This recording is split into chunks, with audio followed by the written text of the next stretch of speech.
So I did put this up on Blackboard for you. I was on the ball. You guys today, aren't you? It's so unlike me. I was very excited. The PowerPoint is up. You have your final up. Even my online class is all caught up. All right. So we're going to talk about documentation to curriculum. All ready? This is kind of more of the fun lectures because we're going to, well, they're all fun, all enjoyable. You loved every single one of them. But we're going to take a look at some pictures towards the end, and you're going to say where you would go based on the documentation that you see. Loris Malaguzzi, who knows who Loris Malaguzzi was? So Loris Malaguzzi actually founded the Reggio Emilia approach to early childhood education. He's the one that started all of the schools over there, so he really was a visionary that started off their programs. And so I want you to take a look at this quote and tell me what it says. Teachers must leave behind an isolated, silent mode of working, which leaves no traces. Instead, they must discover ways to communicate and document the children's evolving experiences. What do you think that says? Think about it.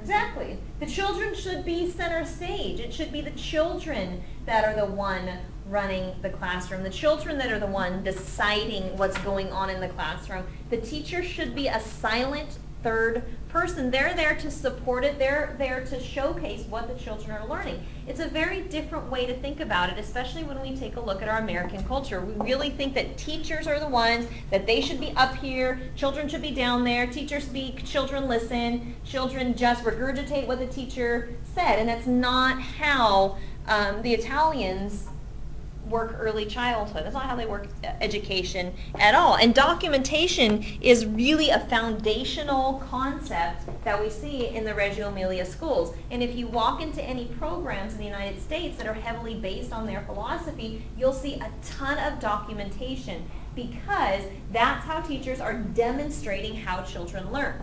So what documentation is the interpretation of keen observations and attentive listening gathered with a variety of tools by teachers contributing their different points of view. So every time we write something down, technically an anecdotal record, a rating record, a running record, a checklist, a frequency count, all of those are forms of documentation. You're documenting a child's learning in some way, okay? It's also the deliberate choice to observe and record what happens in the environment in order to reflect and communicate children's discoveries. We've talked about this a little bit throughout the semester. Every time a teacher chooses to write something down, they are choosing to ignore something else. You think about every time you sat down to do an observation, did you have to choose what you paid attention to? Did you have to leave out some of those details because it just wasn't possible to take everything in? Yeah, it's just the nature of the beast to how it goes. So we're making a deliberate choice when we're choosing to document. And we really have to have an understanding of how powerful that is. So why do we document? We document to remember what? Why do we document as teachers? To remember what? And we talked, do we have great memories as teachers? No. So what do we want to remember? What's important to remember in our classroom? What happened that day? Important things like what? Be specific. What do we want to remember? Huh? The child's behavior. What were challenges? What were antecedents? What were consequences to those behaviors? What else? Improvement. So what their strengths were, how they've grown developmentally. Think in specific developmental domains. Their social and emotional development, their cognitive development, their linguistic development. So it's to remember what they're capable of. To make visible children's ways of learning. Do children learn in different ways? Mm-hmm. And so to really make that visible, what could the teacher do? Document. If you see a teacher or a child who learns best by moving their body, how could a teacher help the parents to see that, or the director to see that, or their co-teachers to see that? By providing documentation that provides those examples. To revisit in reflection with others to better understand learning and to better plan for how we teach.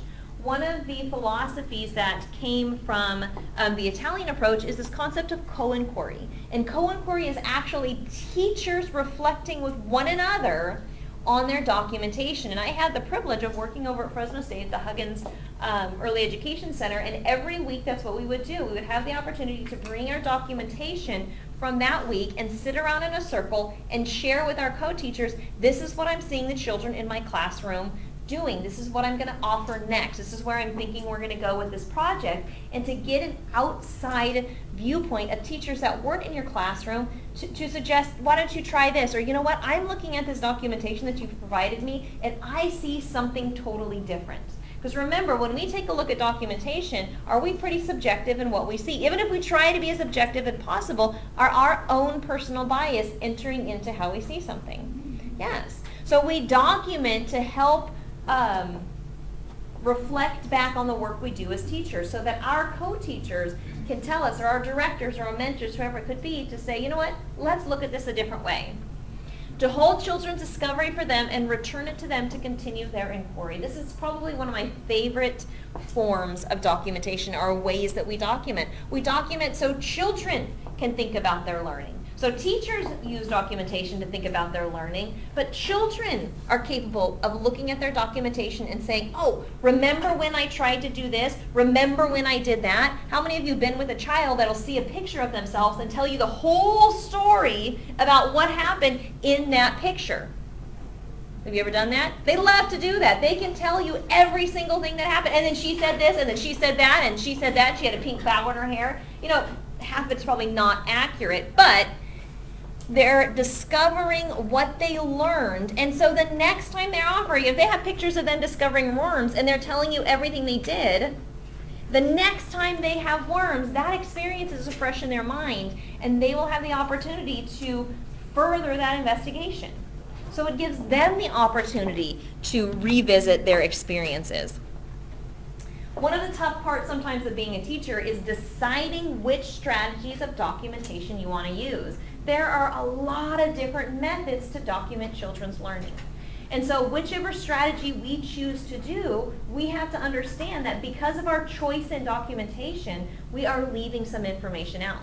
So we have to figure out what is the best fit for the documentation that we've chosen. We live in an age where technology is very abundant and pretty easy to utilize, so we have more choices than we ever had before. When I was in the teacher, digital cameras were just becoming the thing, but it was so cool because we could create different types of documentation. So we have video cameras and still cameras, audio recorders, Palm Pilots. It's probably totally non-existent to you guys anymore, but they were actually little tablets that you would hold in your hands. They were cool little things. The original smartphones.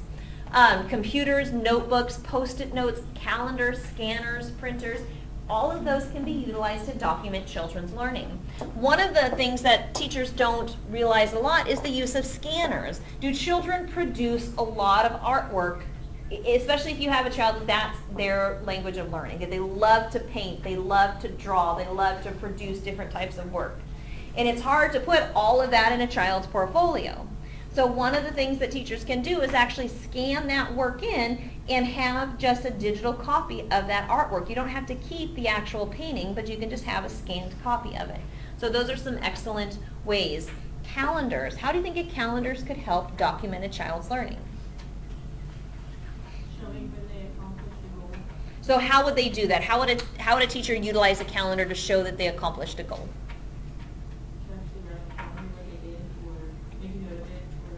Exactly. I utilize this strategy when I had kids because I don't keep baby books. I wish I had a good excuse. I just don't.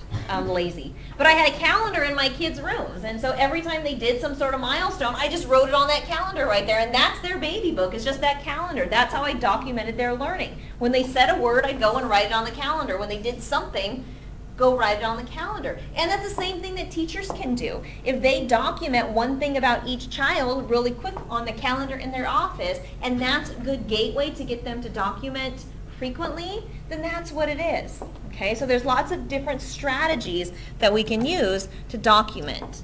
Technology, again, is a wonderful resource for teachers to use. It's becoming cheaper and cheaper and cheaper to utilize in our classroom. But we have to be very intentional about what types of documentation that we use. Teachers will sometimes default to just using cameras all the time. It's the first thing that it comes out, but that's not always the best type of documentation to use. Audio recordings are wonderful to be able to document speech and language development because it cuts out all of the other developmental domains and you focus on just the conversations that are occurring.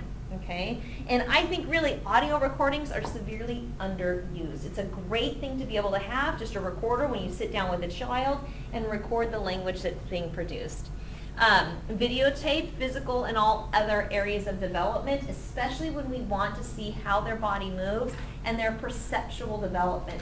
Perceptual development is a really hard thing to document without a video camera. Teachers can do it and they do it beautifully, but what is perceptual development, first of all?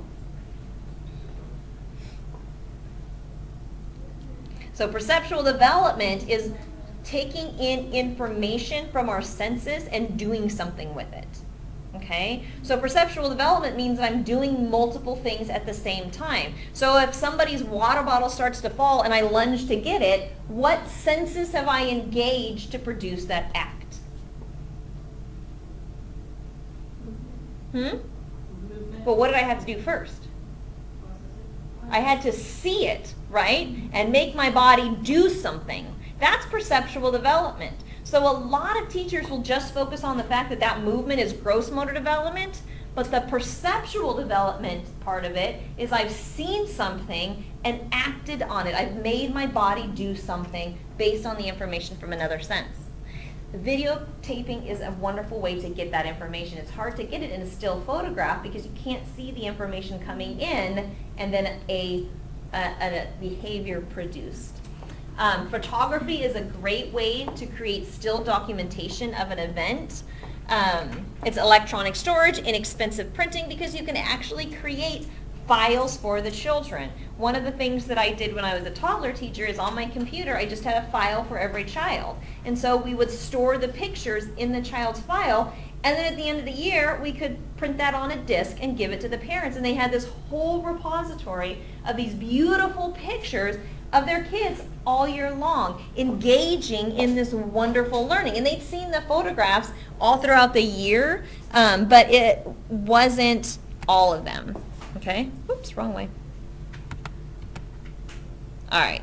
So what are some of the advantages and disadvantages when we talk about using technology? Because we do need to be intentional about our choice and understand that it's not always advantageous to use it, so we have to think carefully. It captures the details easily. If you have a video camera, then you don't have to worry about missing some of those minute details that you would miss otherwise. More objective than written descriptions, because if you're a video camera, it's hard for a video camera to be biased. They still are biased and can be subjective. How do you think a video camera can be subjective? What do you think? How is a video camera subjective? Exactly, because you are holding the video camera and you are still choosing what to focus in on. When we're watching, doing a video, and we choose to zoom and zoom and zoom on one little detail, we're making that choice, okay, based on our preferences, our biases. But it's more objective than written observations. Can be analyzed and used in a number of different ways because you can produce and allow some other teacher or director to take a look at it. And it's less time consuming than writing. It's much quicker to take a picture or use a video camera than it is to write out all the details. A disadvantage is that equipment can be expensive. You're constantly having to buy batteries. I can't even tell you how many cameras our center has gone through because they drop, they fall, they get in the water, they get sand in it.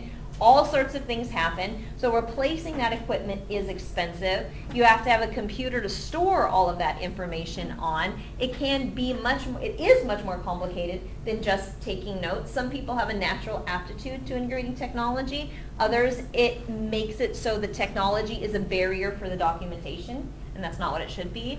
It can be time consuming to learn and use. So even though it is time saving in taking in the details, you still have to learn and use something new. And every time you buy a new camera or buy a new camcorder, you have to learn that technology. Or every time the director buys a new computer program to store all your anecdotal notes, you have to learn that.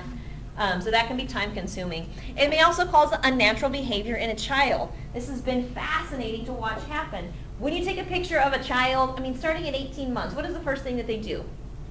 What do they say? After you take the picture, what do they say? Let me see.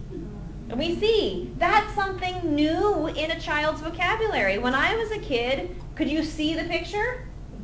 No, you took a picture, then it stayed in the film thing for 20 years until someone went and took it to the film shop, and then you picked it up and you thought, oh, this was a long time ago. So it changes their behavior, because once they see that flash, what do? I want to see, I want to see, I want to see. And if you take a video, immediately you watch and their behavior can start to change. They start to put on a show.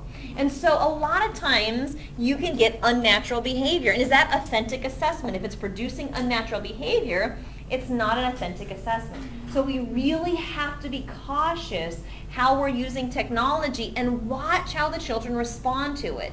They want to see what's on it.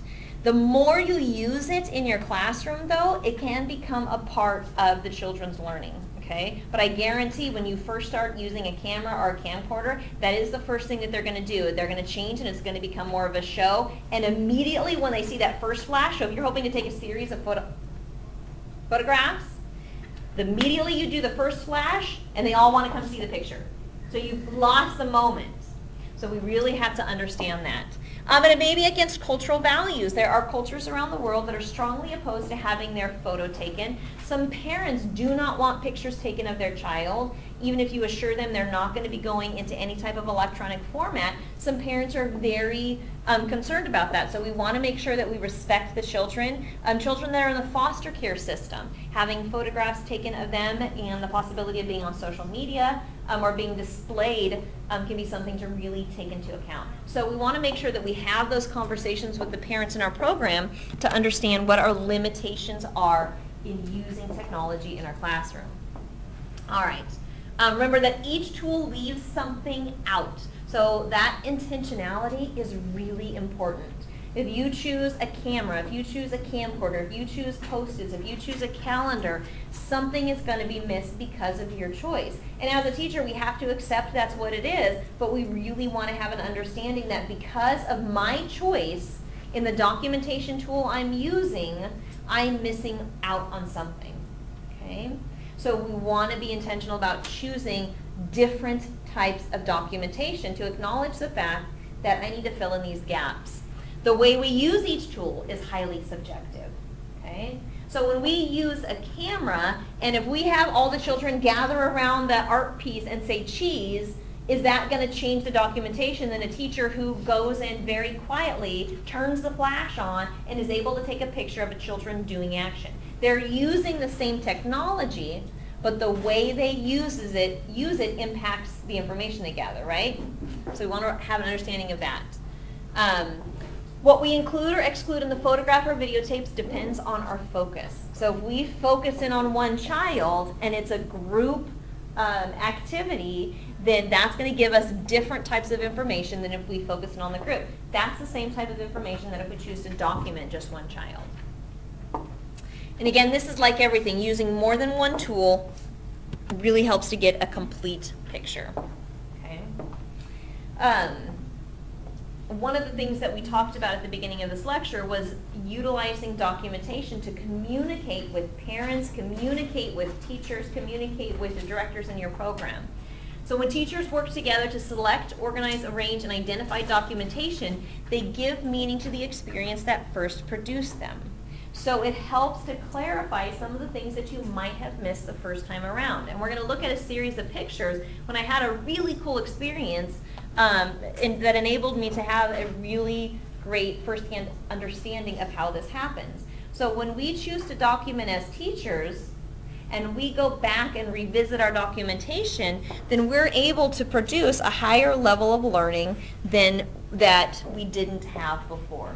Okay? So we're going to take a look at those in just a little bit to see how it is. We always need to have permission. If you choose to photograph a child, you have to obtain permission from the parents. Okay? You need to have explicit written permission, and you need to let the parents know exactly what you're going to be doing with those photographs, and you have to stick with that. Okay? So that's one of the reasons that we do not allow cell phones in the lab school, because cell phones, or why if you're taking 37A or 37B, we don't allow pictures to be taken with cell phones of the documentation. They make great cameras, but they also make it really easy to share pictures on social media. So we've had to take that out. Even our parents, when I had my daughter at the lab school, I couldn't take any pictures with her on my camera because it's not fair if any of the other children happen to be on it and were posted on social media. So we really have to understand that this is the way that the technology gives us some great advantages, but we have to be ethical and conscientious of what we do. So religious and cultural taboos, it reveals a child's identity in protective service cases. So we really want to have an understanding of all the children in our program. We might not know their history, so we might think, oh, it's okay, I meet grandma and I talk to grandma every day, but grandma might have the child in protective services with her from another parent, okay? So you want to make sure and have all of that listed, what you're going to do with the photographs, and respect the parent's choice. If they do not want their child in any photographs, then you need to be intentional about how you take your pictures, okay? And a children's right to privacy. If the child themselves does not want documentation of theft on the room, then you need to have a conversation with the parent, and you need to respect their right to privacy, okay? And one there. And bottom line is, the parent doesn't have to tell you why they don't want a picture of their child taken. You have to respect that privacy. So if they simply say no, then that is their right. Okay? It is their child.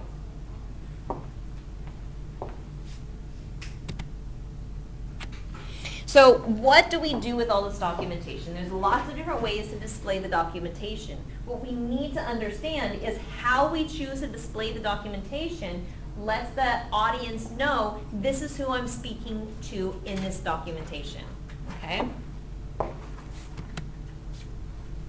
So if we have documentation like this, and when in the entryway, when a parent walks in, who do you think the intended audience is? Do you think it's the child?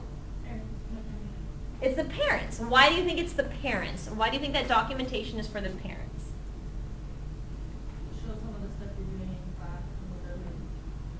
Okay, so it's arranged in a very fun way, so parents would engage with that. What else? What other cues let you know that this is for parents? It's on a higher shelf. It's on a higher shelf, so it's not at the child's level. What's surrounding that? Looks like the calendar. Yeah, so it looks like it's kind of in a check-in or parent information center, right? So again, where you choose to put the documentation and how you place it gives the intended audience that knowledge. So who do you think the audience would be? These are put up on the wall. There's pictures and there's a lot of writing describing what's happening in each of those writing. There's also a description of which DRDP measures are involved. So who do you think is the audience? Parents could be one of them. Back to school night. Students. So this documentation is for parents, but it's also it's in a lab school. So it's for lab students to understand this is how we document children's learning. But does this tell, if a parent were to look at it, does it help parents see, even though it looks like we're playing, everything that we're doing in our program is very intentional. We've made choices, and I'm going to tell you about how all of these choices describe learning. What about that?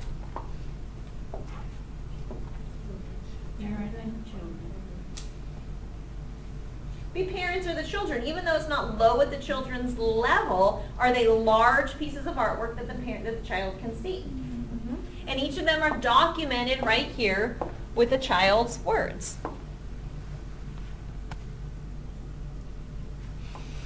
And this is supposed to be this. That's a horrible picture. And it says, what story do you want to study? Helen says the Billy's the Billies, the 3 bears, and the kittens. Carly says the 3 billy goats. Tyler says 3 billy goats, the pigs too. Maddie says the 3 billy goats. Giselle says the 3 billy goats. Evan says Jack and the Beanstalk. So who do you think that documentation is for? It's for the children. Even though the children can't read, this documentation was taken down during a group class meeting time. So the teacher recorded exactly what they wrote, what they said, and then posted it at the level so they could revisit it. None of those children could read what those words said, but did they know what was said? So what message did the teacher give? By choosing to document exactly what they said and put their documentation up in their classroom, what message did the teacher give? What they said is important. It's important enough for me to save it and put it up so your parents could see it, so students could see it, so anybody that came into the classroom could see it. That's a powerful message. This is probably one of my favorites because it shows you the real life of teachers and really how documentation happens. So all this is a Post-it stuck on a child's artwork for a teacher to later type it up and make it into something pretty. So what would happen is the teacher, probably on at 5 o'clock, 6 o'clock, an evening, a Saturday morning, because this is the life of a teacher, they'll type up those words and make them pretty and put them and format them and place them on the picture. But what happens in the interim is a simple Post-it that recorded the child's words as they were producing that piece of work. And you can see underneath that it's a stack of that artwork sitting in the teacher's office for them to produce that documentation. But that's still documentation. So as the child was sitting there and creating their work, what was the teacher doing? Writing what the child was saying on the Post-it. So what message does the child get?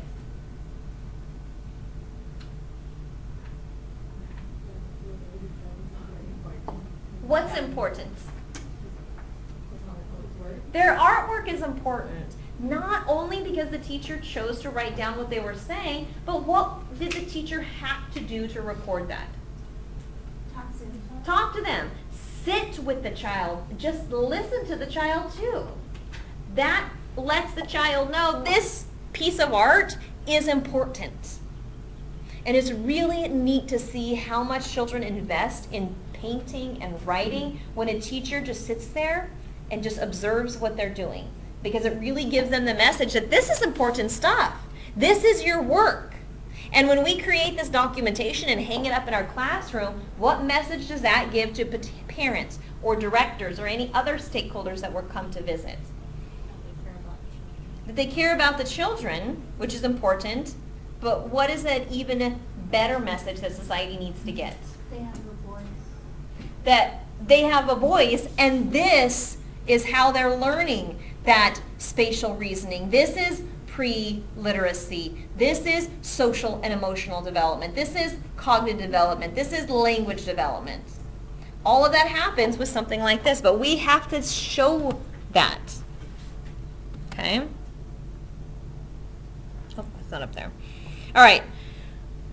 So when I was a toddler teacher, again, I had the opportunity to work in a center that valued project approach. And so I put together a web, and I thought, I'm going to do this great project. And so once we got started in the project, I revisited the documentation that we had done. Okay? And so I want you to be able to see what's going on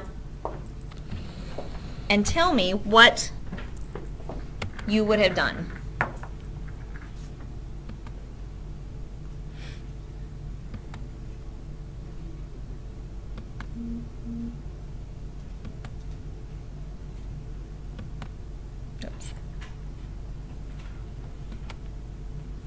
So what do you see?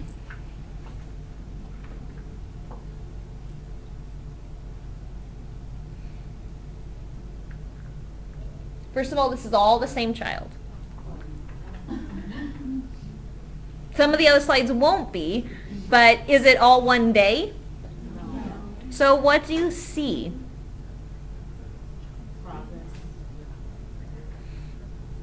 What do you mean?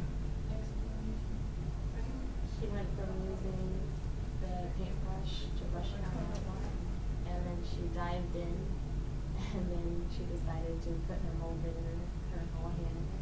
And then the other one, she like put it all here. Mm-hmm. And then she was like exploring. And it's exploring without, it's like how showing her how to do it, and she's Mm-hmm. doing it herself, whatever she thinks is right. But where is it all, yeah, and that's all very true. Where is it all limited to?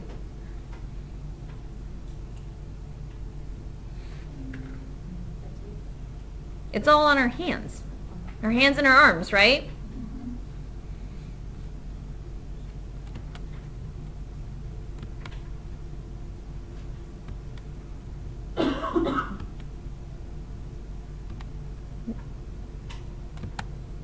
So this is another child during the same time period. What do you see? They're like touching things.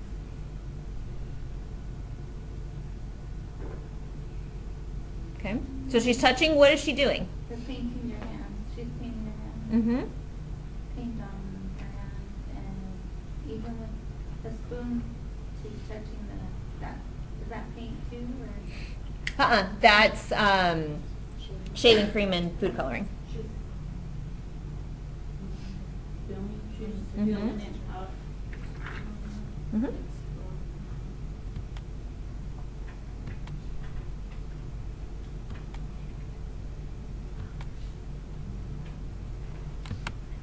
So what do you see? What is she doing? The marker. Coloring her hands, Mm-hmm. pasted it. No, this goes on the But it's focused on her hands, right? She knows her fine motor skills, like the way she's grasping the Mm-hmm. marker. Because she's been allowed to use it. Half the time, and this is my tangent, half the time she eats it. But if she eats it, she's still allowed to use it. Because if you take it away, when does she have the opportunity to do something cool like this? Where's my... She doesn't. Yeah, they're going to lick it. They're toddlers. Are they going to bite the tips off of all your markers? Yes, they will. They will bite the tips off of all your markers. It's what they do. They're toddlers. They're non-toxic. But once they've bit the tips off of all the markers, guess what they do? They do really cool things like this. And you get to capture it. And this is one of those conversations that you have to have with parents. I have always been okay with toddlers writing on themselves. That's fine. But this is something to have a conversation. And parents, and we're going to get to a couple more slides where this is a program where parents were introduced to this type of learning and this style of teaching very early on. That we really want children to engage with 100 languages. So however they choose to engage with the materials, our job is to keep them safe, but we allow them to engage with them.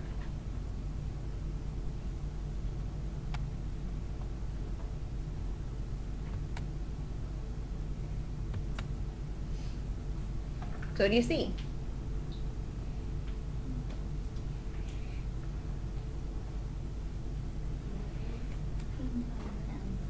Mm-hmm. So as a teacher, we're going through and we started this project and we thought, oh, this would be a really cool project exploring painting and using painting. No. Yes, it's painting. But then we started introducing new materials, and as we were going through the documentation, what do we see happening? The materials are, well, he was using the material and he weren't used his hands. Mm-hmm. That one he's rubbing it all over his hands.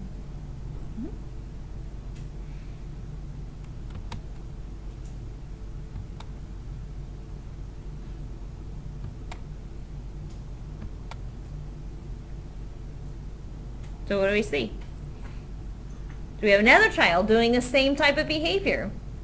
So what we see repeatedly is this fascination with total immersion of their hands. All over. Their hands, their arms. Was it just paint? No. It was any material that they were offered. And it was really very centralized on that. So what would you do next? As a teacher, what would you do next? We've seen the documentation. Now is the time to take your documentation and figure out what is my curriculum. What do you think? If you were the teacher in the room, what would you do? Sensory development. So what would that include? What do you mean sensory? Anything, feel, touch. So think about, so sensory would be if I filled a sensory table full of birdseed. Do you think that would meet the needs of these toddlers? Why not? Because there's more things we could put in their mouth. So take out the health and safety of it. It's not that. What were they trying to do? Look back at that pictures. Why would a sensory table full of birdseed or cornstarch or birdseed or even any type of non-sticky material, why would that? It's so like closer to the Looking for the texture. Look at what they're doing. It wouldn't stay on the hand. They want something to stick to them. Look at what they're doing. Do they want something to stick on their hands and their arms? I thought that's what sensory was.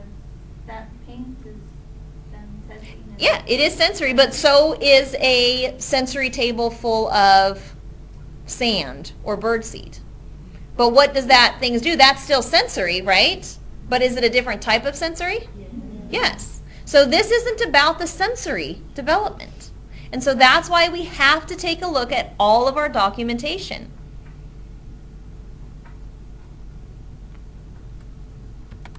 So what would you do? Give them clay and water. Okay, so clay and water, why? Think about the why. Why would you give them clay and water? Because they still want it to stick to their hands, and with clay, it's like mud, it'll stick to your hands. So knowing that, if I had an option between red clay and gray clay, what would you choose? Animal, Try both? yeah. Okay. What would your hypothesis be that they would choose? I would guess the red clay. So what we chose to do is keep offering those types of materials to see what they would do. Let's see.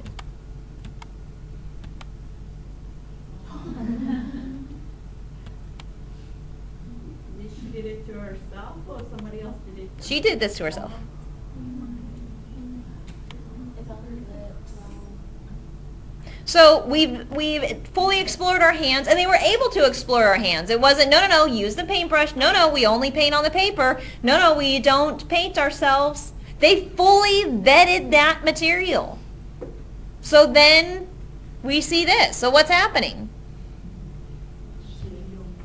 The whole body. Not Or the whole, head. not the whole body. What is she doing? Look very closely. Face. No, It's like they're putting on makeup.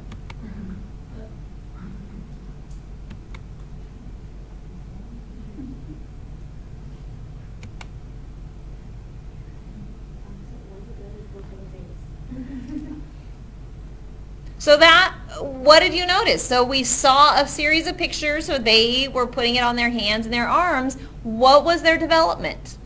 Where were they putting the paint, the oobleck, the glitter glue, whatever it was that we gave to them that would stick? Where was it being put? On their face. And some of it was in their mouth. The children that were more oral, yeah, they put it in their mouth. But think about, look closely at the documentation. Don't let your own bias that toddlers put everything in their mouths cloud that. Were they all eating it? What are they doing? Is he putting this paintbrush in his mouth? He's putting it on his face.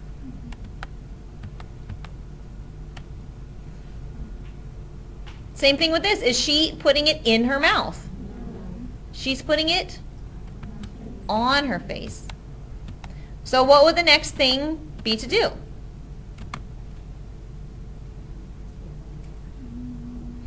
Would you say as a teacher, oh, they're good. They fully explored this experiences. No. What would your hypothesis be? So provide, I love the word experiences, so say provide more experiences. What type of experience? Should I throw a bouncy ball in there and see what happens? So art experiences, what do you mean art experiences? Like paint, Because I could give them crayons. Would crayons, do you think, are they telling me that crayons is what they want for their art experience? What do you think? Are they still interested with things that stick on their body? Are they still saying, we still really want to do this? So you keep doing it.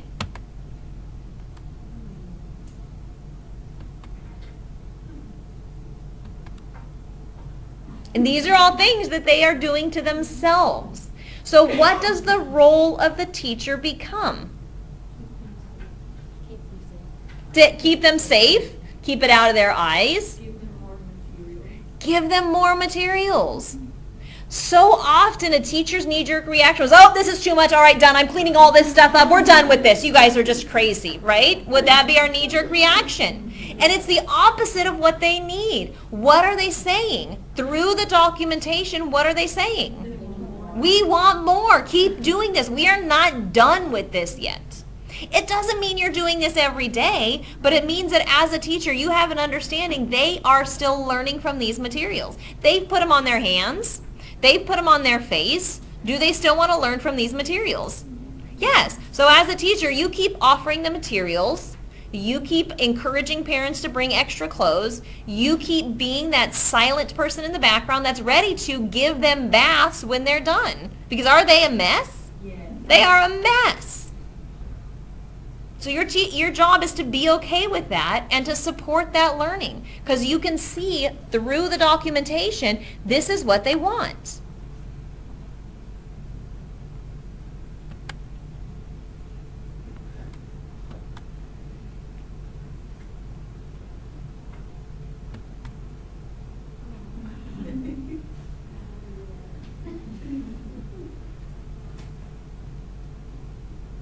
So you just let them.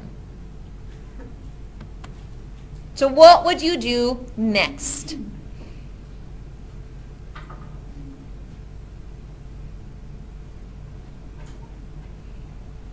Do you think they're done? What would you do next? What would you add? What would you do? They've done hands, they've done faces, they've done painting their bodies. What could you do next? This is your job as a teacher. Painting with their bodies. They've done hands. They want more. So it's exactly what you do. You let them use their entire bodies. If you look through the documentation, is this what they were building up to? Now, if you would have introduced us at the beginning, do you think we would have had this type of engagement? No. Because through the documentation, we were able to see they needed to continue to explore this material, multiple materials, not just paint, not just oobleck, not just GAC, but they wanted to experience all of this all over their body.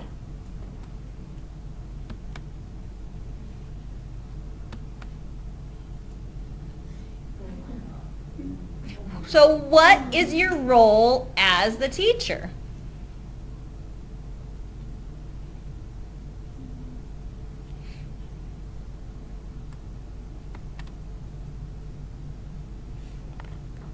What do you think? Ask them questions about it. Talk to them about it. Mm-hmm. One of the things as teachers that we have to be aware of is sometimes introducing that language is great. Sometimes you just don't talk. Sometimes it's all about just sitting there and doing this, documenting their learning. Because it's not about me and the child as the teacher. It's about what? The child and the material. By looking at the documentation as a teacher, you're really able to see it's not about the teacher and the child's relationship in this curriculum area.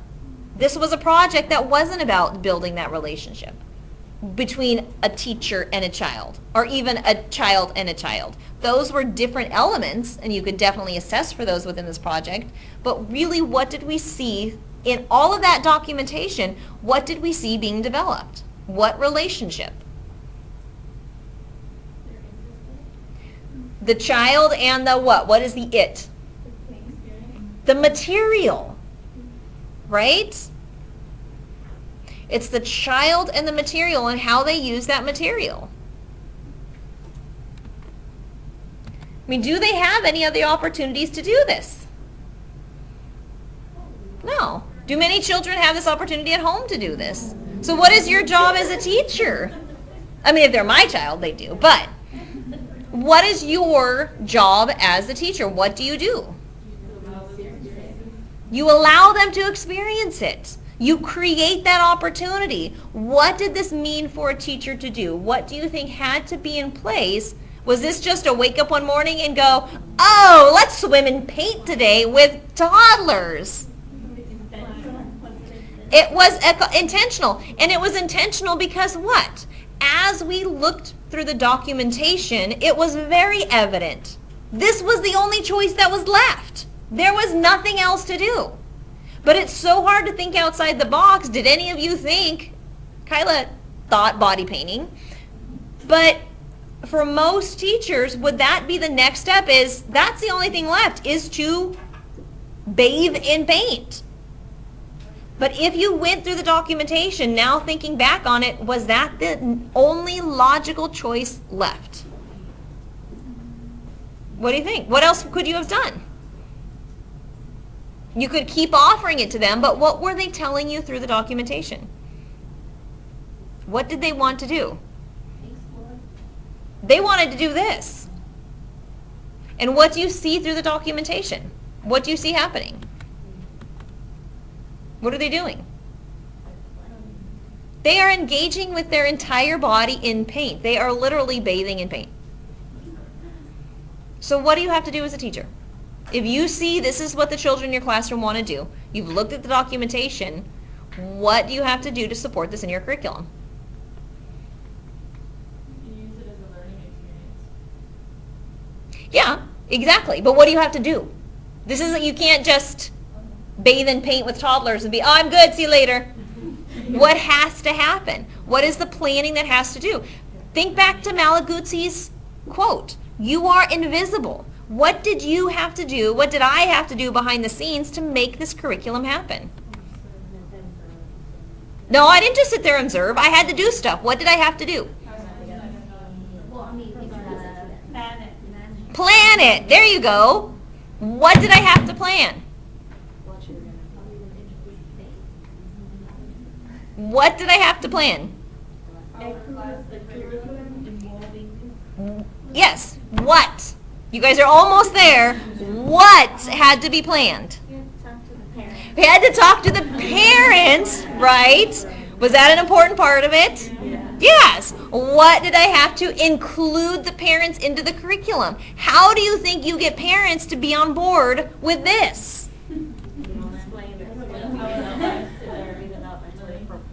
Do I just sit there and say, let me tell you why this is a developmentally appropriate and talks about great learning? What do you think we did? Showed them the pictures. If you see those pictures leading up to this, if we go back through and see all of these pictures and talk about it like we just talked about it, is it much easier for a parent to be okay with you allowing their toddler to bathe in paint?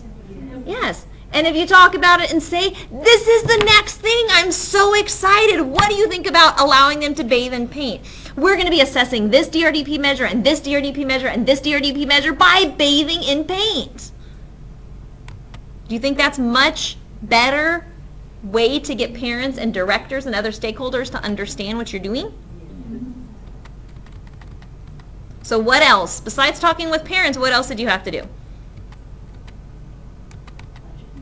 Budget. Why budget? It's a lot of paint. It's a lot of very expensive paint. Each of those gallons of paint are about $25. So this is a one-shot thing. Because even though we would love to bathe with toddlers and paint every single day, it's not fiscally possible. You have to get approved by your director. The director has to understand I'm painting in our play yard. So guess what? There's going to be paint in the play yard, right? So we have to budget for it.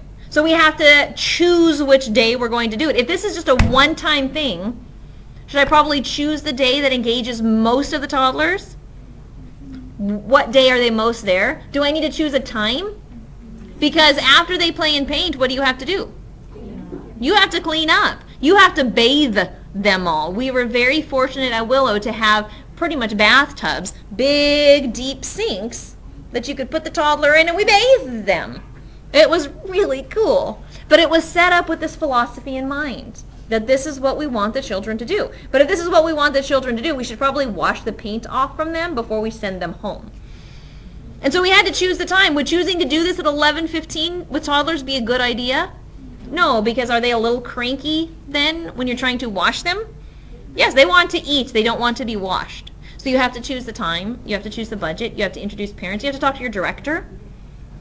You have to talk to any other buildings. We had to clear this with administration because we were painting their building. This is a college lab school. We were painting their building. So we had to make sure that they were okay with it. And that's when we look at Malaguzzi's quote, that's the invisible part of the teacher. This is all the children. But what did the teacher have to do behind the scenes to make this curriculum happen? It's not about cutting those dittos. It's about looking through the documentation to see it. I know you guys you don't use the word dittos anymore. I catch myself. We used to run photocopies on it was called a ditto machine. I date myself. So sad. But this is how you take documentation and you form curriculum. Okay? All right. So are there any questions? No? Would you want to do that?